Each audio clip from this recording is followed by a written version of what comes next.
الحمد لله رب العالمين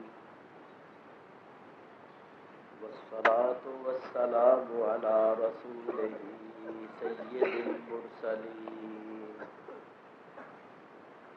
رحمة للعالمين شفيع المذنبين سيد الأولين والآخرين سيدنا ومولانا محمد رسول رب العالمين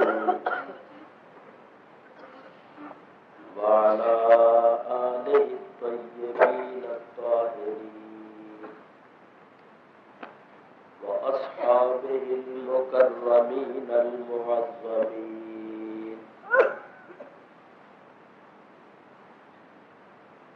أما بعد فأعوذ بالله من الشيطان الرجيم بسم الله الرحمن الرحيم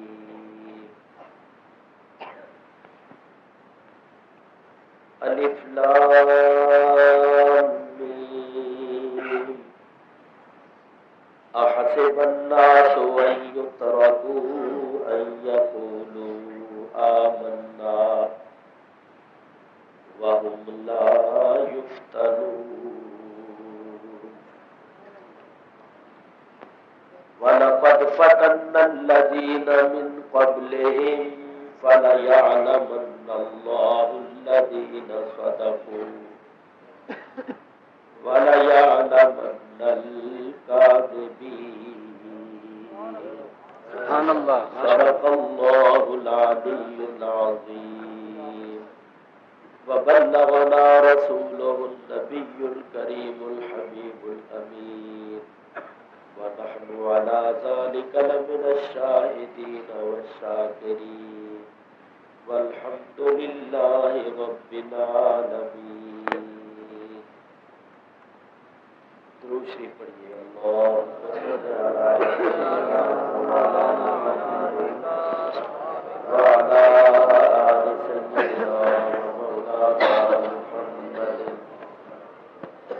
وأصحاب سيدنا ومولانا محمد وبارك وسلم.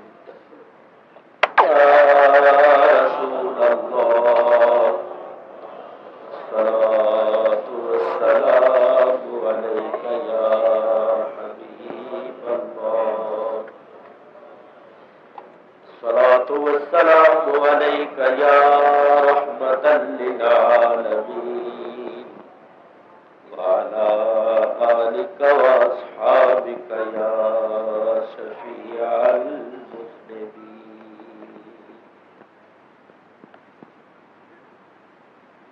میرے بزرگوں اور دوستوں، یہ اتفاق ہے کہ مجھے 2 روز سے سخت نزلہ اور زکام ہو گیا ہے اور آج مجھے بخار بھی چڑھا رہا ہے، لیکن میرے پیر و مرشد قطب العارفین قدوۃ السالکین حضرت ثانی لاسانی حضرت میاں غلام اللہ صاحب رحمۃ اللہ تعالی علیہ نے مجھے یہ فرمایا تھا کہ اس رات میں سویا نہ کرو، اور یہ رات ساری جاگ کر دربار شریف میں اور عرسگاہ میں گزارا کرو. جب سے حضرت نے فرمایا ہے میں اس رات میں سوتا نہیں ہوں، یا تو دربار شریف پر بیٹھا رہتا ہوں اور یا یہاں عرسگاہ میں حاضر ہوتا ہوں. تو اگرچہ میری طبیعت ناساز ہے مگر میں انشاءاللہ العزیز آپ حضرات کے سامنے مختصر سے وقت میں ضرور کچھ بیان کروں گا، کیونکہ یہ میری ہمیشہ کے لیے ڈیوٹی لگی ہوئی۔ میں نے آپ حضرات کے سامنے سورہ عنکبوت کی پہلی 3 آیتیں تلاوت کی ہے۔ ان 3 آیتوں کا لفظی ترجمہ اور چند تفسیری فوائد میں آپ حضرات کے سامنے پیش کرتا ہوں۔ وما توفیقی الا باللہ العلی العظیم۔ اللہ تعالیٰ ارشاد فرماتا ہے، الف لام میم احسب الناس، کیا لوگوں کا گمان ہے، ان یترکوا ان یقولوا آمنا، یہ کہ ان کو چھوڑ دیا جائے گا صرف اتنا کہنے پر کہ ہم ایمان لائے، وَهُمْ لَا يُفْتَنُونَ، اور ان کی آزمائش نہیں ہوگی۔ اللہ تعالیٰ فرماتا ہے اگر لوگوں کا یہ گمان ہے کہ ہم نے پڑھ لیا ہے لا الہ الا اللہ محمد الرسول اللہ، تو چلو اب چھٹی ہوئی، اب ہمارا کوئی امتحان نہیں ہوگا، کوئی آزمائش نہیں ہوگی، تو ان کا یہ گمان غلط ہے۔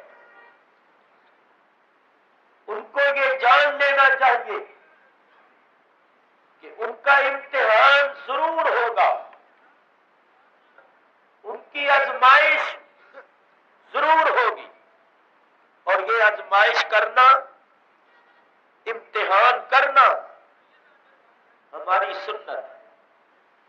چنانچہ اللہ تعالیٰ ارشاد فرماتا ہے، وَلَقَدْ فَتَنَّا الَّذِينَ مِن قَبْلِهِمْ فَلَيَعْلَمَنَّ اللَّهُ الَّذِينَ صَدَقُوا وَلَيَعْلَمَنَّ الْكَاذِبِينَ، بے شک ہم نے ان کو بھی آزمایا جو ان سے پہلے تھے، ہم نے پہلوں کو بھی آزمایا اور موجودہ لوگوں کو بھی آزمائیں گے۔ اور ہم کیوں آزماتے ہیں؟ اس لیے کہ اللہ تعالیٰ ظاہر کر دے، ہم ظاہر کر دیں اور دکھا دے کہ کون سچا ہے اور کون جھوٹا ہے۔ یاد رکھو، زبانی کلامی سبھی جمع خرچ کرتے ہیں،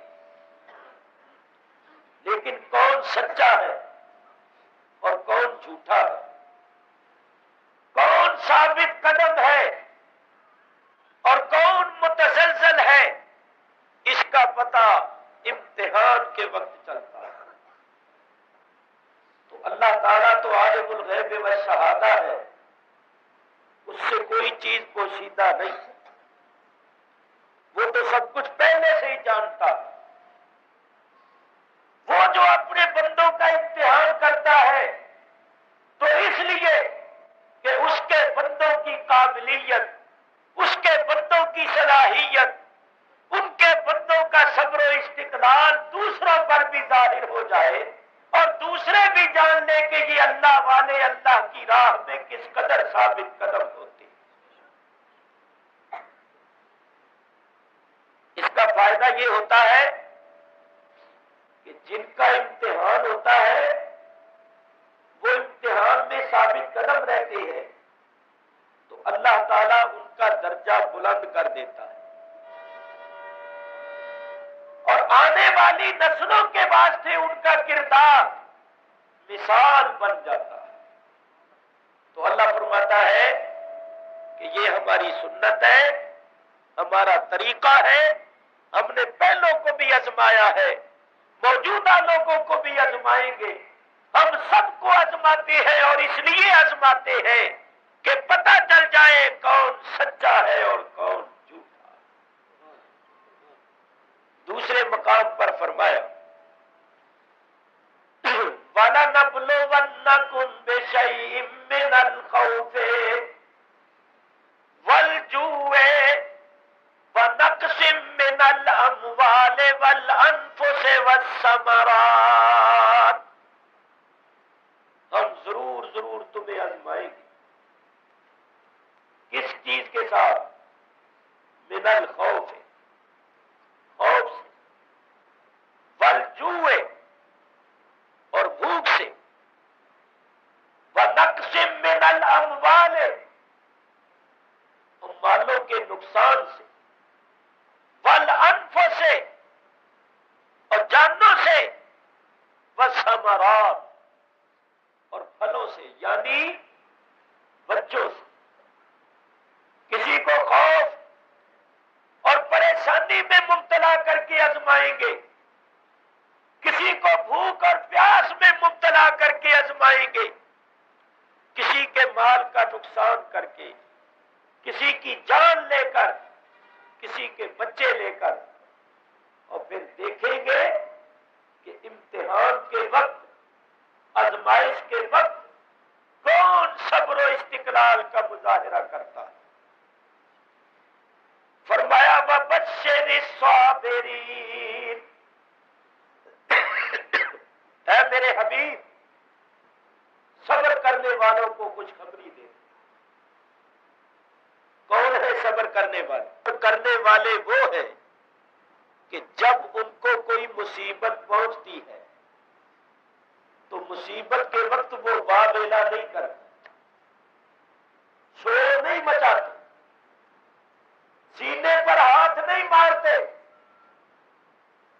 منہ پر ہاتھ نہیں مارتے، بال نہیں بکھیرتے، گریبان نہیں پھاڑتے، زبان پر شکوہ اور شکایت نہیں لاتے، بلکہ صبر و رضا کے پیکر بن کر کیا کہتے ہیں؟ اللہ تعالیٰ ارشاد فرماتا ہے قالوا، وہ کہتے ہیں انا للہ و انا الیہ راجعون، ہم اللہ کے لیے ہی تو ہیں اور ہم نے اسی کی طرف لوٹنا۔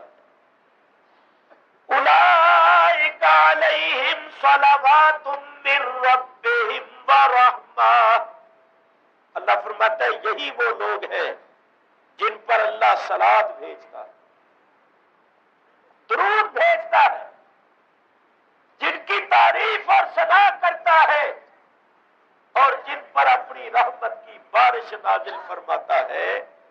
وَأُولَئِكَ هُمُ الْمُهْتَدُونَ، اور یہی وہ لوگ ہیں جو ہدایت یافتہ ہے۔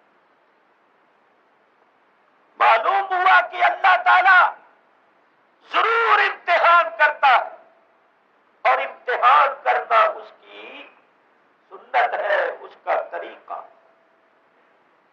اور یہ تو آپ جانتے ہیں کہ ہر ایک کا امتحان اس کی حیثیت کے مطابق ہوتا ہے۔ دوسری جماعت والے کا امتحان اس کی قابلیت کے مطابق، پانچویں والے کا اس کی حیثیت کے مطابق، پھر آٹھویں والے کا، دسویں والے کا، چودہویں والے کا اس کی حیثیت اور قابلیت کے مطابق۔ اور پھر آپ یہ بھی جانتے ہیں کہ جتنا کوئی بڑا امتحان پاس کرتا ہے اتنی ہی بڑی اس کو ڈگری ملتی ہے، اور جتنی بڑی ڈگری ملتی ہے اتنی ہی اس کی قدر و منزلت ہوتی ہے۔ تو انبیاء کرام علیہم الصلاۃ والسلام چونکہ اللہ کی مخلوق میں سب سے بڑے ہوتے ہیں، ان کا امتحان بھی سب سے زیادہ سخت ہوتا ہے۔ پھر ان کے بعد جتنا کوئی ان کا مقرب ہوتا ہے، جتنی کوئی ان سے نسبت اور تعلق رکھتا ہے، اس کے مطابق اس کا امتحان ہوتا ہے۔ امتحان سب کا ہوتا ہے۔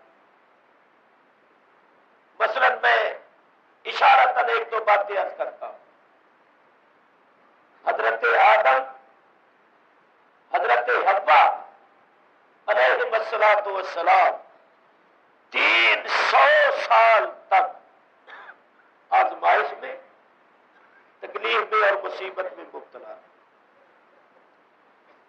شجر ممنوعہ کا پھل کھانے کے بعد، حالانکہ انہوں نے یہ پھل قصدن اور عمدن نہیں کھایا۔ حضرت نوح علیہ السلام 950 سال آزمائش میں، امتحان میں مبتلا رہے، قوم کے سامنے واز فرماتے ہیں، ایمان اور اسلام کی دعوت دیتے ہیں، نجات کی طرف بلاتے ہیں، تو قوم ان کے گلے میں ہار نہیں ڈالتی تھی، قوم ان کو ہدیے نذرانے نہیں دیتی تھی، زندہ باد کے نعرے نہیں لگاتی تھی، بلکہ قوم کے لوگ گالیاں دیتے، مذاق اڑاتے۔ ایسے حالات میں ہمت ہار دی جاتی ہے کہ بھئی ہم تو ان کو نجات کی طرف بلاتے ہیں، جنت کی طرف بلاتے ہیں، ہم تو ان کی خیر خواہی اور ہمدردی کرتے ہیں، اور یہ ہمیں پتھر مارتے ہیں، ہمارا مذاق اڑاتے ہیں، تو حق بات کو نہیں مانتے، جنت میں نہیں جانا چاہتے تو نہ جائیں، ہماری بلا سے ہو جائیں کافر، جہنم کا ایندھن بن جائے، مگر نہیں۔ نوح علیہ السلام نے 950 برس تک تکلیفیں، مصیبتیں اٹھا کے، قوم کی گالیاں اور مذاق کرنا سن کر بھی اپنا فریضہ انجام دیتے۔ حضرت ابراہیم علیہ السلام کے اللہ نے کتنے امتحان کیے، ہر امتحان میں کامیاب ہوئے۔ اللہ تعالیٰ نے پہلا امتحان یہ لیا کہ نمرودیوں نے آگ میں ڈالا، اور آپ نے کوئی چون و چرا نہیں کی، مرضی مولا ادہم اولا، دشمنوں نے آگ میں ڈالا، اللہ نے آپ کے لیے آگ گلزار کر دی۔ پھر وہاں سے ہجرت فرمائی، شادی ہوئی، 90 برس کی عمر ہو گئی، گھر میں اولاد نہیں، اولاد کے لیے دعا مانگی، اللہ نے بیٹا عطا فرمایا، تو وہ بیٹا جس کو دعائیں مانگ مانگ کے لیا تھا، وہ کتنا عزیز بیٹا ہو، کتنا محبوب اور پیارا بیٹا ہو، مگر اللہ تعالیٰ یہ دکھانا چاہتا تھا کہ میرے خلیل کو جتنی مجھ سے محبت ہے، اتنی اس فرزند سے محبت نہیں ہے جس کو دعائیں مانگ مانگ کے لیا۔ چنانچہ حکم ہوا کہ اس بچے کو اور اس کی والدہ کو، سیدہ ہاجرہ کو جنگل بیابان میں چھوڑا۔ بہت اچھا، کوئی آگے سے ہیل و حجت نہیں کی، کوئی سوال نہیں کیا، کوئی اعتراض نہیں کیا، ورنہ یہ کہتے کہ مولا کریم کیوں چھوڑا، کھائے پیئیں گے کہاں سے، رہیں گے کہاں؟ عورت فطری طور پر صنف نازک واقع ہوئی ہے، میری عزت و ناموس کا مسئلہ ہے، جنگل میں درندے بھی ہوتے ہیں، حشرات الارض سانپ بچھو بھی ہوتے ہیں، 100 مسافر گزرتے ہیں، قافلے گزرتے ہیں، عورت کس کس کا مقابلہ کرے؟ تو مولا یہ تو نے کیسا حکم دے دی؟ نہیں، چھوڑا ہے۔ کیوں چھوڑا ہے؟ اصل میں ان کا اللہ پر کامل توکل، کامل بھروسہ،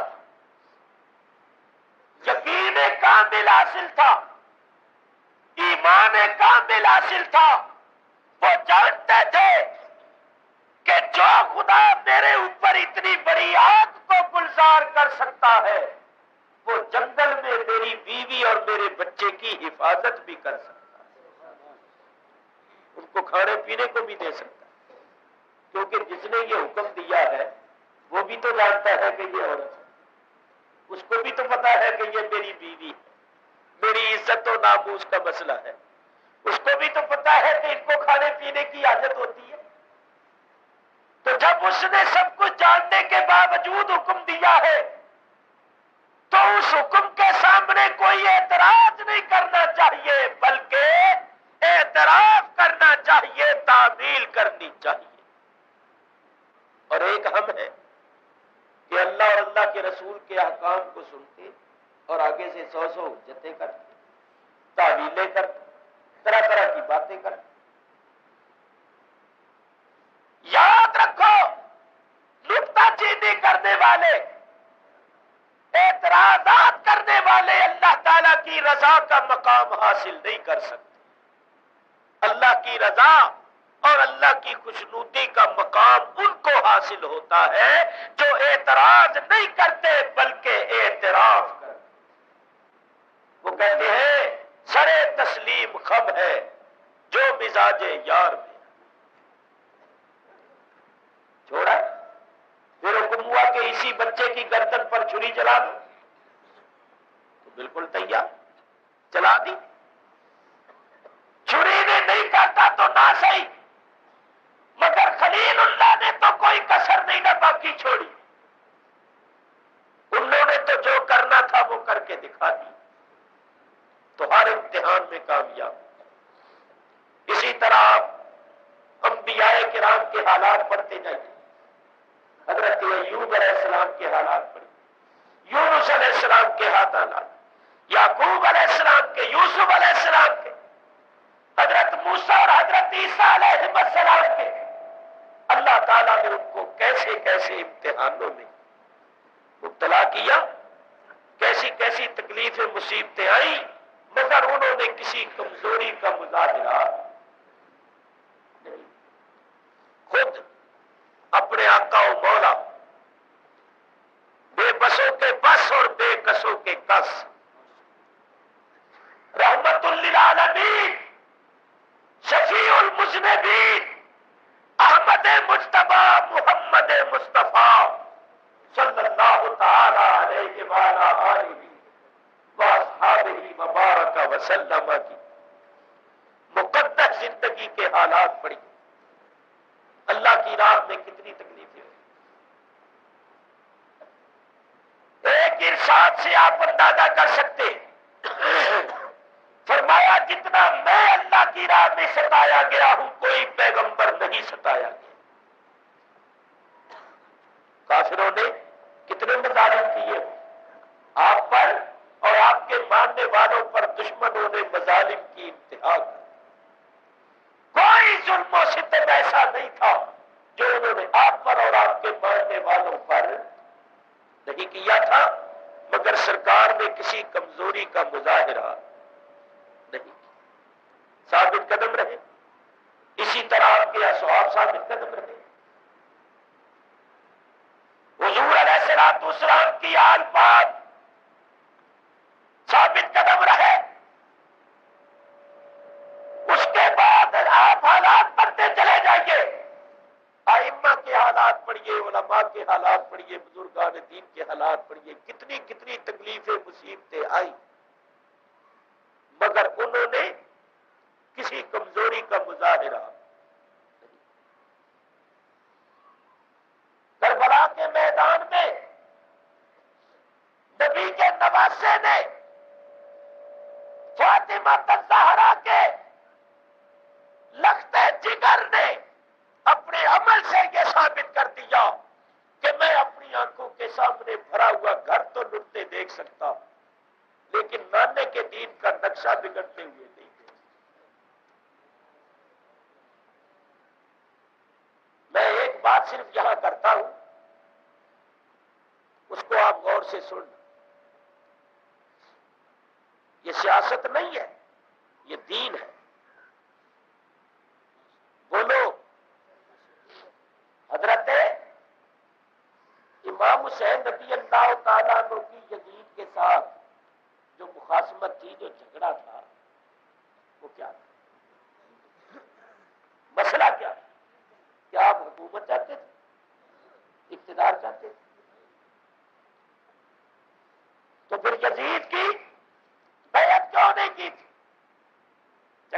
بات پر تھا کہ یزید کہتا تھا میری بیعت کرو، اور آپ کہتے تھے میں تیری بیعت نہیں کروں. یہ بات تھی نا.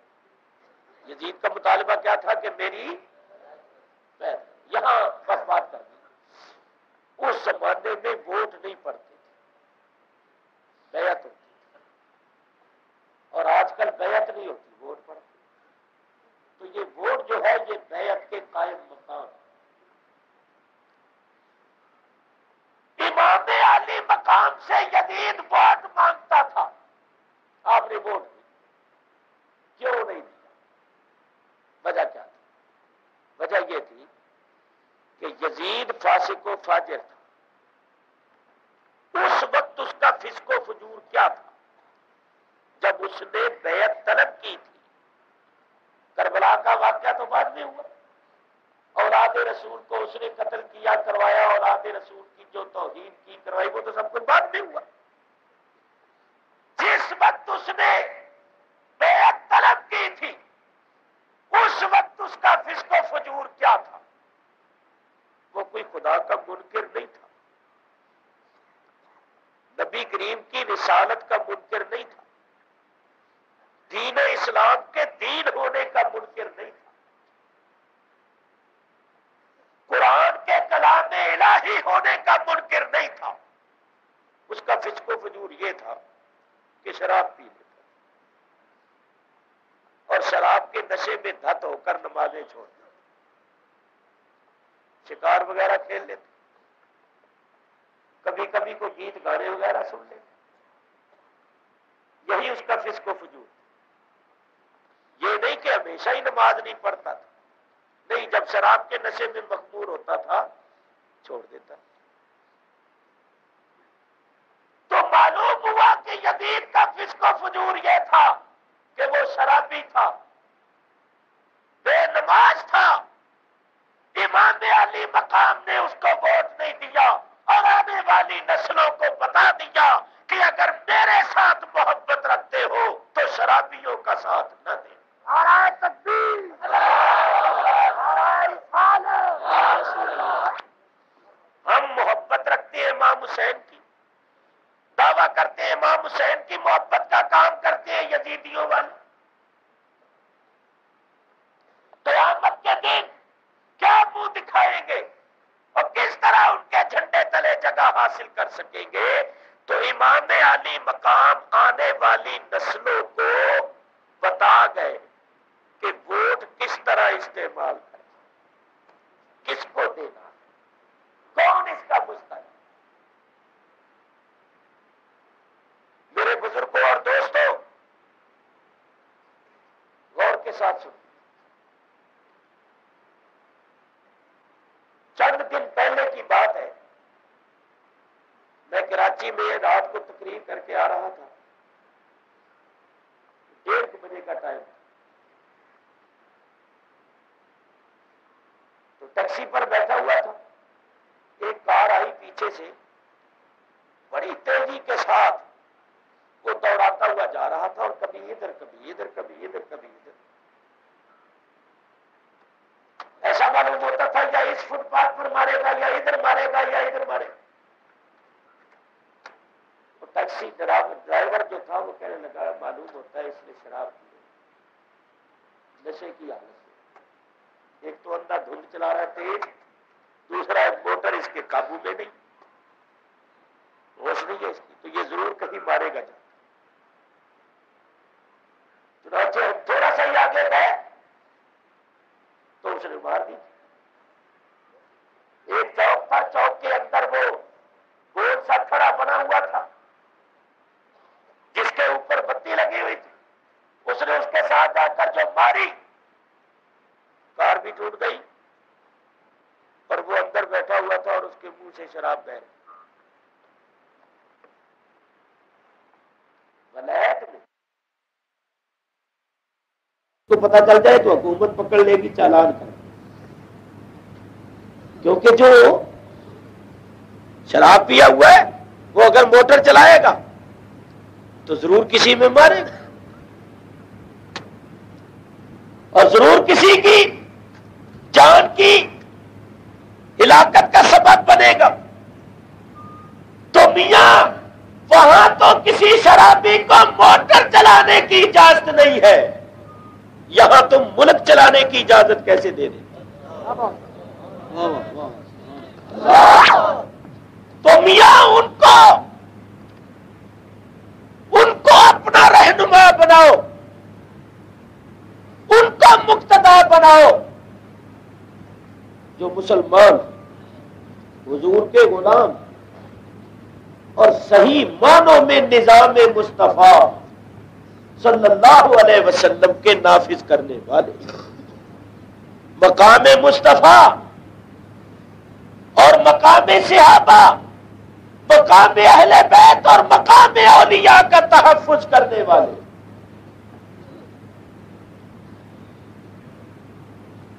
اللہ تعالیٰ قرآن پاک میں فرماتا ہے کہ اگر مسلمانوں کو حکومت ملے تو مسلمان کیا کریں؟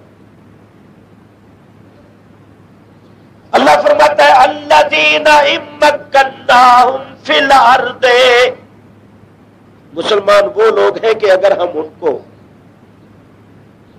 ملک میں، زمین میں اقتدار، حکومت عطا کریں تو پھر اقتدار حاصل کرنے کے بعد، حاکم بننے کے بعد وہ کیا کریں؟ اقاموا الصلاۃ وآتوا الزکاۃ، اقاموا الصلاۃ وآتوا الزکاۃ، وہ نماز قائم، پہلا ان کا کام یہ ہوگا کہ وہ نماز کرے، اور دوسرا کام نظام زکات رائج کرے، اور وَأَمَرُوا بِالْمَعْرُوفِ وَنَهَوْا عَنِ الْمُنْكَرِ، نیکی کا حکم دیں گے اور برائی سے، یہ مسلمان حکومت کا فریضہ، اور وَلِلَّهِ الْعَاقِبَةُ الْأُمُورِ، جو ان کا کام ہے وہ تو یہ ہے کہ وہ نماز کو قائم کریں گے، نظام زکات رائج کریں گے، برائیوں کو مٹائیں گے اور نیکیوں کا حکم دیں گے اور انجام اللہ پر چھوڑ دیں گے۔ سبحان اللہ۔ وہ کہیں گے مولا کرنا ہمارا کام اور تکمیل پر پہنچانا یہ تیرا۔ سبحان اللہ، ماشاء اللہ۔ چنانچہ وہ ایک صاحب تھے، مجھے کہنے لگے کہ مولوی صاحبان تم لوگ جو سارے اٹھے بیٹھے ہو، تمہیں اگر حکومت مل گئی تو تم کیا کرو؟ میں کہا وہی کریں گے جو اللہ نے فرمایا۔ اللہ نے کیا فرمایا؟ میں نے یہ آیت پڑھی۔ میں کہا کبھی سنی ہے؟ کبھی پڑھی؟ تو بھی کریں گے، تمہیں پتہ ہی نہیں۔ یہ کہتے ہیں مولوی کیا کریں گے؟ تو بھائی مولوی وہی کریں گے جو اللہ نے فرمایا۔ اللہ فرماتا ہے اگر ہم ان کو حکومت دیں تو یہ نماز قائم کریں، نظام زکات رائج کریں، نیکیوں کا حکم دیں گے، برائیوں کو منع کریں گے، اور یہ ملک اسی مقصد کے واسطے حاصل کیا گیا تھا۔ ہم نے خدا سے غداری کی، رسول اللہ سے غداری کی، جن کا نام لے کر ہم نے آزادی حاصل کی تھی، اور جو وعدہ کر کے آزادی حاصل کی تھی وہ وعدہ ہم نے پورا نہیں کیا، اور پھر ہمیں اس کی سزا ملنے لگی۔ جو لوگ بھی آتے رہے وہ نام تو اسلام کا لیتے رہے مگر اندر سے اسلام کی جڑوں کو کھوکھلا کرتے۔ تو میں کہنا یہ چاہتا تھا کہ اللہ چونکہ ہر ایک کا امتحان لیتا ہے، اب ہمارا بھی امتحان ہو رہا ہے، ہم بھی امتحان کی منزل ہیں، یہ ہمارے لیے امتحان کا وقت۔ اللہ نے ہمیں دیکھنا ہے کہ یہ کیا کرتے ہیں، اور اللہ تعالیٰ بار بار موقع عطا نہیں فرمایا، بس ایک دو باتیں عرض کر کے گفتگو ختم کرتا ہوں. مجھے بتاؤ 1965 میں ہماری بھارت کے ساتھ جنگ ہوئی تھی. ایوب خان کا دور تھا. بولو اللہ نے غائبانہ مدد کی تھی یا نہیں کی؟ پاکستان کے بچے بچے نے اعتراف کیا. نہیں ہندوؤں نے بھی اعتراف کیا. ہندو بھی پوچھتے تھے کہ ہرے کپڑوں والی رجمنٹیں کون سی. اللہ نے مدد کے لیے فرشتے بھیجے. اولیاء اللہ کو محاذوں پر دیکھا گیا. غیب سے نعروں کی آوازیں سنی گئی. جس وقت جنگ بند ہوئی تھی تو ہم لوگوں نے دورہ کیا تھا. علماء کا وہ وفد جس نے دورہ کیا تھا اس میں میں بھی تھا. ہم اگلے مورچوں پر گئے. وہ 22 دن کا ہمارا دورہ. یہ سامنے سرحد ہوتی تھی, ادھر بھارتی فوجی کھڑے ہوتے تھے, ان کا جھنڈا ادھر ہمارا. ہم ان کو دیکھتے تھے, وہ ہمیں دیکھتے. ہم نے اپنے جوانوں میں جا کر جہاد کے موضوع پر تقریریں کی, اپنی آنکھوں سے سب کچھ دیکھا. تو میں اس مقدس آستانے پر بیٹھا ہوا ہوں, صحیح عرض کر رہا ہوں کہ ہماری فوج کے آفیسر جب لڑائی کا ذکر کرتے تھے تو ان میں سے بعض کی آنکھوں میں آنسو ہوتے تھے, اور وہ کہتے تھے مولوی صاحبان یہ لڑائی ہم نے نہیں لڑی, اللہ رسول نے لڑی. نعرہ تکبیر, نعرہ رسالت. کہ ہم پہلے کتابوں میں پڑھتے تھے, جنگ بدر کے حالات ہم نے کتابوں میں پڑھے تھے کہ فرشتے مدد کے لیے آئے تھے. وہ پہلے تو پڑھے تھے, اب ہم نے اپنی آنکھوں سے دیکھ لی. ہم مسلمان اب ہوئے صحیح بات. اب ہمارا یقین ایمان بڑا پختہ ہو. تو پھر بہت سے واقعات ہم نے سنے, بہت. اچھا, تو بتانا یہ تھا کہ 65 میں اللہ نے غائبانہ مدد کی. پاکستان جو بھارت کے مقابلے میں بہت چھوٹا ملک ہے, اس چھوٹے سے ملک نے اپنے سے کئی گنا زیادہ طاقتور ملک کو شکست فاش دی اور پوری دنیا سے اپنی شجاعت اور بہادری کا لوہا منوا لیا. ساری دنیا نے خراج تحسین پیش کیا. بھائی کمال ہے, اتنے چھوٹے سے ملک نے اتنی بڑی طاقت کو شکست دی. تو بات یہ کرنی ہے کہ 65 میں اللہ نے غائبانہ مدد کی تھی. پھر اس کے بعد 71 میں جنگ ہوئی, پھر اللہ نے غائبانہ مدد کیوں نہیں کی؟ پھر کیا ہو گیا؟ کیا وہ ہرے کپڑوں والی رجمنٹیں جو تھی وہ کوئی ختم ہو گئی تھی, یا معاذ اللہ مر گئی تھی, معدوم ہو گئی تھی؟ نہیں, اللہ کے لشکر ہمیشہ باقی ہے, بے شمار لشکر. وہ بڑی قدرتوں والا ہے, بڑی شان والا ہے. اگر چاہے تو روئے زمین پر حکومت کرنے والے نمرود کو ایک مچھر سے ہلاک کر دے. اور اس کے لشکروں کا تو یہ حال ہے, وَمَا يَعْلَمُ جُنُودَ رَبِّكَ إِلَّا هُوَ.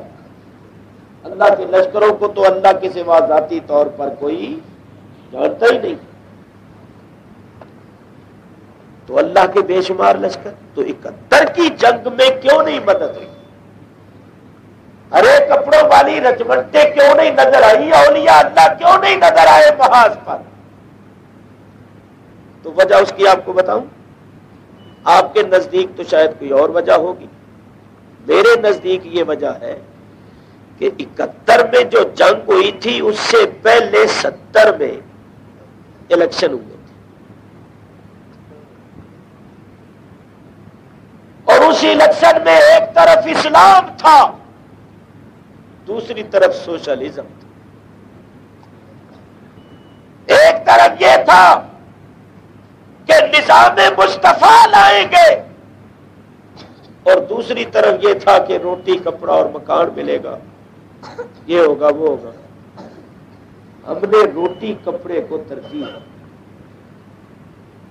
ہم نے اسلام کو چھوڑ کر سوشلزم کو ترجیح دی، اس کو مقدم کر دیا، اسلام کو مؤخر کر دیا. اللہ ناراض ہو، اللہ کی رحمتوں نے منہ موڑ.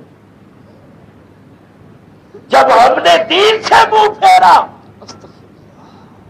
اللہ تعالیٰ نے اپنی مدد کو روک. اور یہ میں نہیں کہتا، خدا کی قسم قرآن پڑھ کے دیکھ. اللہ فرماتا ہے ان تنصروا اللہ ینصرکم، اگر تم اللہ کی مدد کرو گے تو اللہ تمہاری مدد کرے گا. تو مطلب یہ ہوا کہ اگر تم اللہ کی مدد نہیں کرو گے تو اللہ تمہاری مدد بھی. اللہ کی مدد کرنے کا مطلب کیا؟ وہ تو قادر و قدیر ہے، تو بے نیاز ہے، بندے اس کی کیا مدد کر سکتے؟ اس کو تو بندوں کی مدد کی حاجت اور ضرورت نہیں. تو پھر اللہ کی مدد کا مطلب کیا ہے؟ کہ اللہ کے دین کی مدد کی جائے، اور جو دین کے سچے علمبردار ہیں ان کی مدد کی. اللہ کے دین کی مدد اور سچے دین داروں کی مدد، یہ اللہ کی مدد. تو اللہ فرماتا ہے اگر تم میرے دین کی مدد کرو گے، میرے دین کے سچے علمبرداروں کی مدد کرو گے تو ہم تمہاری مدد کریں گے. تو ہم نے دین کی مدد سے منہ پھیرا، دین کو ترجیح نہیں دی، دنیا کو ترجیح دی. تو اللہ تعالیٰ نے ہماری مدد نہ کی اور ہم رسوا ہو گئے. ہمارا ایک بازو کٹ گیا، مشرقی پاکستان گیا، لاکھوں آدمی مرے، لاکھوں عزتیں لوٹی، کروڑ ارب روپے کا نقصان ہوا. یاد رکھو ہم اسی صورت میں کامیاب ہو سکتے ہیں جبکہ اللہ ہماری مدد کرے. اور اللہ کب مدد کرے گا؟ ہم تاش کھیلتے رہے تو اللہ ہماری مدد کرے گا؟ ہم جوا کھیلتے رہے تو اللہ ہماری مدد کرے گا؟ ہم پردے کی مخالفت کریں تو اللہ ہماری مدد کرے گا؟ ہم شرابیں پیے بدکاریاں کریں تو اللہ ہماری مدد کرے گا؟ اللہ کو ہماری کوئی بہت زیادہ ضرورت ہے کہ بغیر ہمارے اس کا کوئی گزارا نہیں چلتا. اللہ تعالی مدد کرتا ہے، مگر کب کرتا ہے؟ جبکہ ہم اللہ کے دین کی مدد کریں، مسلمان بنے، دوسروں کو مسلمان بنائیں، دین کے احکام پر عمل کریں، دوسروں سے عمل کروائیں، دین کو غالب کریں، تو پھر اللہ ہماری مدد کرے. اور اگر اللہ ہماری مدد کرے گا تو قسم خدا کی کوئی طاقت ہم پر غالب نہیں آ سکتی. مثلا قرآن کی آیت سن، فرمایا ینصرکم اللہ فلا غالب لکم، اگر اللہ تمہاری مدد کرے گا تو دنیا کی کوئی طاقت تم پر غالب نہیں آ سکتی. وَإِن يَخْذُلْكُمْ فَمَنْ ذَا الَّذِي يَنصُرُكُم مِّن بَعْدِهِ، اور اگر اللہ تمہاری مدد چھوڑ دے تو پھر اس کے بعد کون تمہارا مددگار ہو سکتا؟ اسی واسطے لوگ کہتے ہیں اللہ مددگار سے کل مدد، اور اگر اللہ مدد چھوڑ دے پھر کوئی مدد نہیں. چونکہ اللہ نے ہماری مدد چھوڑ دی تھی تو 71 کی جنگ میں مدد ہوئی. اخباروں میں پڑھتے رہے کہ امریکی بحری بیڑا حرکت میں آ گیا ہے، چین کی طرف سے لشکر آ رہا ہے، یہ ہو رہا ہے، نہ کوئی حرکت ہوئی نہ کوئی برکت ہوئی، بیڑا غرق ہو گیا. مددگار ہو تو پھر سب مددگار ہو. اللہ مددگار تو رسول اللہ بھی مددگار، اولیاء اللہ بھی مددگار، دنیا والے بھی مددگار. تو اللہ نے ہماری مدد نہ کی اور ہمیں بہت زیادہ نقصان اٹھایا. تو وہ وقت تو گزر گیا، اب پھر وہ وقت آیا، پھر ایک موقع آپ کو ملا. اگر اس وقت بھی آپ نے ہوش سے کام نہ لیا اور اپنی ذمہ داری کو نہ سمجھا اور محسوس نہ کیا تو اللہ پھر بار بار ایسے موقع عطا نہیں کرتا. تو اس واسطے اپنی ذمہ داری کو محسوس کرو. مسلمان ہونے کا ثبوت کلمہ پڑھتے ہو اللہ کا، کلمہ پڑھتے ہو رسول اللہ کا، نظام چاہتے ہو یہودیوں کا. تمہیں آنکھیں کس نے دی، کان کس نے دیے، ناک، ہونٹ، دانت، زبان، ہاتھ، پاؤں، وجود کس نے بخشا، بے شمار نعمتیں کس نے عطا کی؟ اللہ تعالی. بندے اللہ کے کہلاتے ہو، امتی رسول اللہ کے کہلاتے ہو اور ان کا بنایا ہوا دین مانتے نہیں، ان کا بنایا ہوا نظام اپناتے نہیں ہو. تو قیامت کے دن اللہ تعالیٰ کو کیا جواب دو؟ اس واسطے یہ بڑا نازک وقت ہے، بڑا سخت وقت ہے. اس وقت کی اہمیت کو محسوس کرو اور اپنی ذمہ داری کو پوری طرح ادا کرو اور اللہ سے دعا کرو کہ اللہ اس ملک عزیز کی حفاظت کرے. آمین. کیونکہ ہم نے بڑی قربانیاں دے کر اس ملک کو حاصل کیا ہوا. یہ جو بچے ہیں جن کی عمریں چھوٹی ہیں ان کو نہیں پتا، انہوں نے وہ منظر اپنی آنکھوں سے نہیں دیکھے ہوئے، ہم نے دیکھے ہوئے. جس وقت پاکستان بنا تھا کیا کیا ہوا تھا اور کتنی بڑی قربانی دینی پڑی تھی. تو اس ملک کی حفاظت کے لیے، اس ملک عزیز کے تحفظ اور بقا کے لیے ہم نے اپنی ذمہ داری کا ثبوت دینا ہے اور صرف ایک ہی بات کرنی ہے کہ ہم مسلمان ہیں، اسلام کو چاہتے ہیں، رسول اللہ کے غلام ہیں، مصطفیٰ کے غلام ہیں اور نظام مصطفیٰ چاہتے ہیں. بے شک بے شک.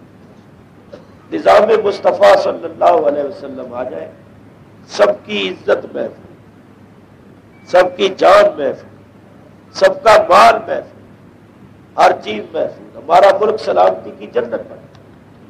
ایک مرتبہ تو اپنی آنکھوں سے وہ بہار دیکھ لے کہ اس ملک میں نبی کریم علیہ الصلوۃ والسلام کا نظام نافذ ہو اور جو نماز نہ پڑھے ان کو سزا ملے، جو بدکاری کرے ان کو سزا ملے، اللہ بھی خوش ہو، اس کا حبیب بھی خوش ہو، حالات بھی درست ہو جائے، سارا معاملہ ٹھیک ہو.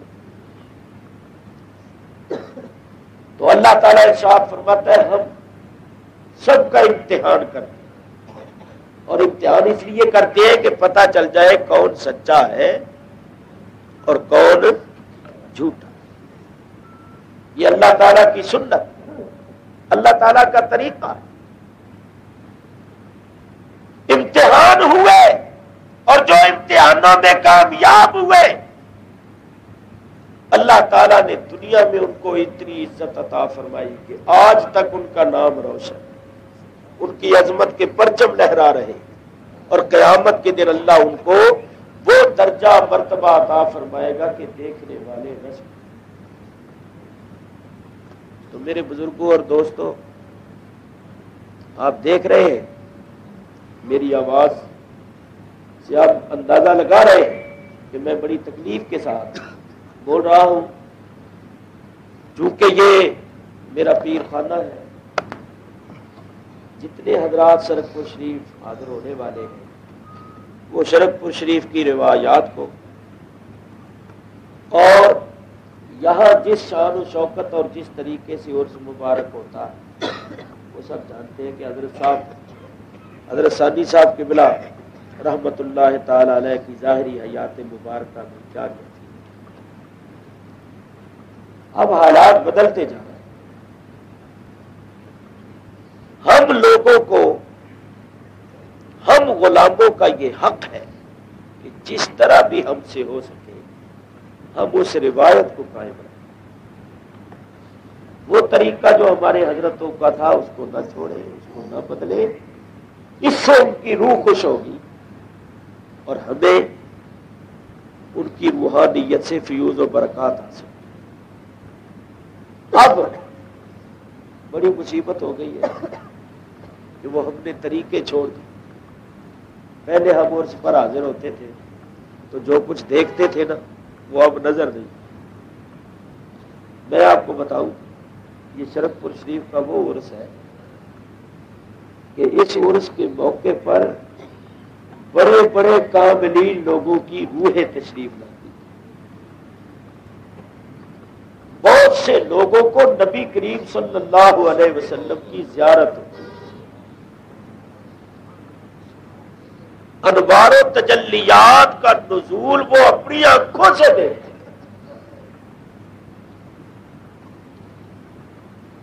اور ایسے ایسے لوگ یہاں آتے تھے کہ جب ہم آتے تھے نا شرف پور شریف کے عرس میں تو ان لوگوں کو دیکھ کر یہ کہتے تھے کہ یہ زمین سے نہیں آئے، معلوم ہوتا ہے آسمان سے نوری فرشتے نازل ہوئے، بڑے نورانی چہرے، شکلیں، صورتیں، لباس، وہ بات نظر نہیں۔ تو وہ اس روایت کو قائم رکھے، سارے بزرگ بھائی مائیں بہنیں، جس طرح کہ بعض دوسرے مدارات پر لوگوں نے عرس کو میلے کی شکل دے دی ہے، یہاں ایسا نہیں ہو رہا، عرس کو عرس ہی۔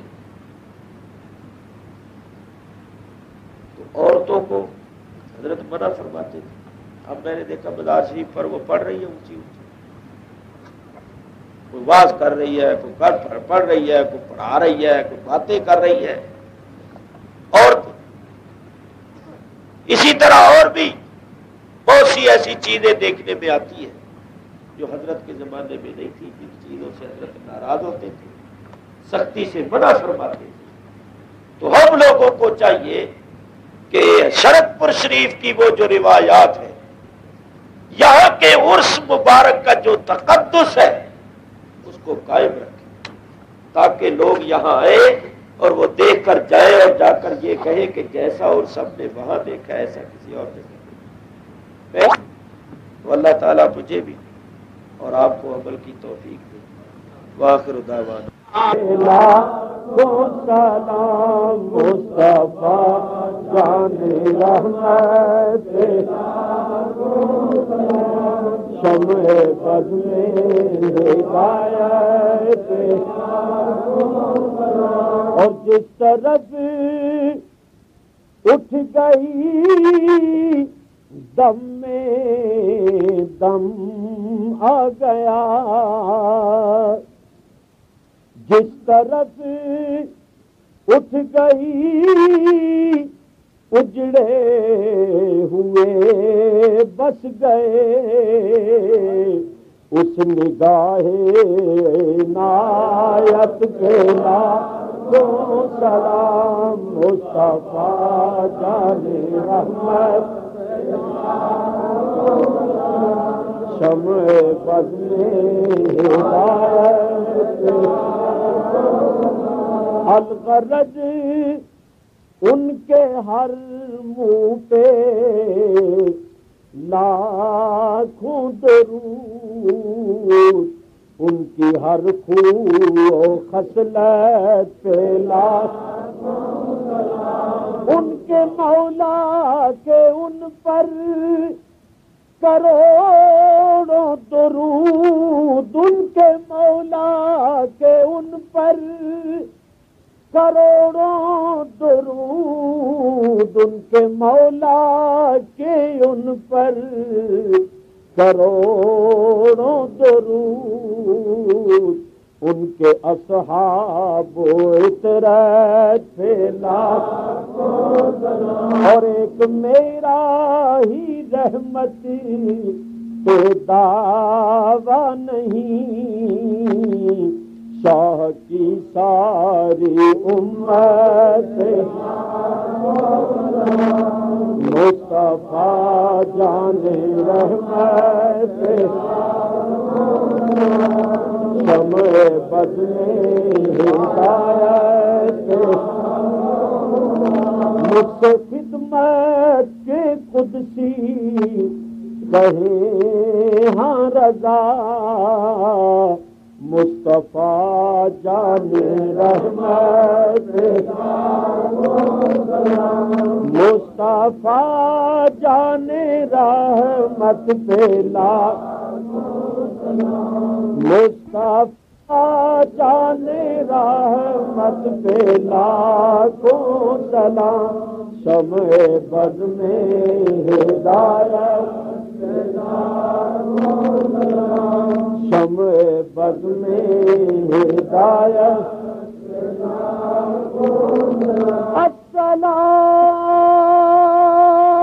السلام اے سبز گنبد کے مکین السلام اے رحمت للعالمین دست بستہ ہیں کھڑے تیرے